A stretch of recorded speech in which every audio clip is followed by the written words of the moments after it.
Cerita akan membangkitkan imajinasi dan menimbulkan kreativitas dalam pikiran audiens Anda. Oleh karena itu, cerita merupakan salah satu cara atau teknik pembukaan presentasi yang menarik. Halo, ketemu dengan saya Om Yoyanto dan pada kesempatan kali ini saya akan bicara tentang jenis kedua dalam cerita, yaitu historical. Dalam historical, seperti yang saya katakan di video sebelumnya, Anda bisa gunakan pengalaman orang lain, dalam hal ini sahabat, teman, atau orang yang Anda kenal. Yang kedua adalah Anda bisa gunakan pengalaman seorang tokoh, dan dalam video yang pertama, saya akan gunakan pengalaman dari sahabat saya. Perhatikan cara menyusun, menyampaikan cerita tersebut. David adalah teman baik saya sejak SMP, SMA, juga kuliah.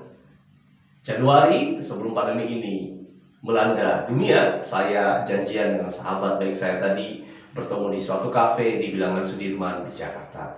Janjiannya jam 11.00, saya datangnya 30 menit lebih awal, menunggu sahabat saya untuk datang bertemu. 15-20 tahun kita gak pernah ketemu, dan itu sungguh membuat saya sangat tidak sabar lagi untuk saling bersapa dengan sahabat saya ini. Dari kejauhan saya melihat ada sesosok wajah yang saya kenal, yang saya tahu, dan saya bisa yakin bahwa itu adalah sahabat baik saya, si David tadi. Perlahan-lahan dia mulai mendekat, dan kalimat pertama yang muncul dari mulut saya katakan, "Fit, lu luar biasa, kamu sudah sukses sekarang." Dia tersenyum, duduk di hadapan saya, dan betul sekali saya melihat beberapa brand terkenal yang digunakan sebagai aksesoris dia. Dan dalam postingan di Facebook maupun di Instagram, saya bisa meyakini bahwa sahabat saya ini sudah sukses dalam pekerjaannya. Lalu dia pun menyampaikan, dia katakan, "Ki, lu juga sudah sukses." Pertanyaan kedua yang muncul dari mulut saya adalah, "Fit, apa sih rahasia sehingga kamu bisa sukses?" Dan dia juga mungkin tahu seluruh sahabat-sahabat kami tidak begitu percaya bahwa David ini bisa berhasil dan bisa sukses. Dia tersenyum. Sebelum menjawab pertanyaan itu, dia katakan, "Ki, kamu tahu bahwa saat kuliah dulu saya bukanlah mahasiswa yang pintar. Dengan IPK 2,6 membuat saya susah mencari pekerjaan," cerita David. "Satu-satunya pekerjaan yang menerima saya adalah sebagai seorang salesman. Tapi kamu juga tahu bahwa saya adalah orang yang pintar dalam komunikasi.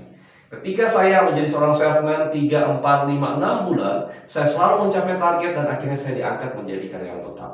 3 tahun kemudian, karena target yang terus diberikan dan terus saya capai, saya akhirnya dipromosikan menjadi supervisor.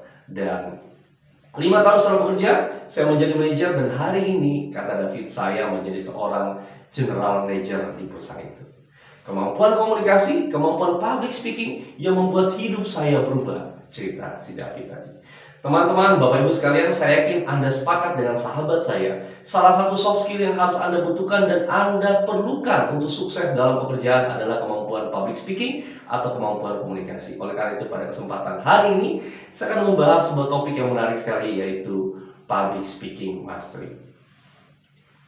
Selamat pagi, nama saya Om Yoyanto, dan hari ini kita bahas tentang public speaking mastery. Sepanjang 1 jam ke depan, ada 3 hal penting yang akan saya sampaikan untuk Anda. Berani, yang kedua adalah berurutan, dan yang ketiga adalah bahasa tubuh. Itulah contoh ketika teman-teman Bapak Ibu ingin membuka sebuah presentasi Anda menggunakan teknik cerita. Yang kedua, jenis yang kedua yaitu cerita dari pengalaman sahabat Anda. Di video berikutnya saya akan contohkan bagaimana caranya Anda bercerita menggunakan jenis yang berikutnya, yakni cerita dari pengalaman seorang tokoh atau historical namun menggunakan pengalaman seorang tokoh. Sampai ketemu.